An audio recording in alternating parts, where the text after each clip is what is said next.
Hi, in this video I'm going to show you how to cancel sent friend request on Facebook. So go ahead on your Facebook account, tap the three horizontal button or lines on the right bottom of your phone, and then look for settings, tap on it, then scroll down a bit and you'll be able to see there this word connection. So it is under permissions or that your information.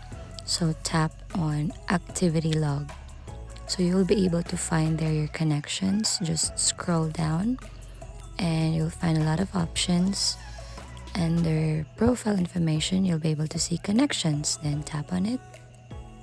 Now you'll be able to see your connections, and as you can see here, there's a sent friend request. All you have to do is to tap on it and then tap cancel request.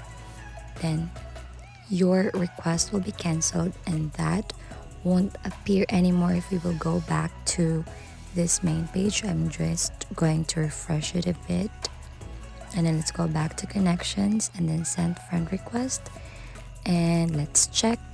Okay, so as you can see, it's no longer in here, so that means your sent request has been cancelled. So that's it. If you find this helpful, don't forget to give it a like and subscribe for more updates. Thanks for watching.